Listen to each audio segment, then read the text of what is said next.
Saya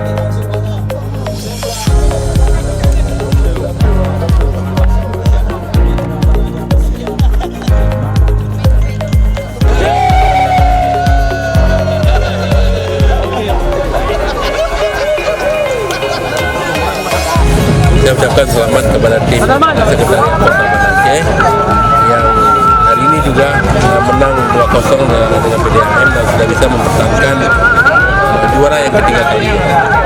Dan yang lebih penting adalah dengan bola ini kita memperkokoh jalinan silaturahmi antar instansi sekota Banda Aceh. Di samping itu juga adalah menghibur masyarakat, menghidupkan ekonomi bagi masyarakat, dan juga untuk memberi kesehatan bagi pegawai Pemko dan juga prestasi. Ya, kita akhirnya ingin bola di daerah kita ini menjadi prestasi dan hidup bersama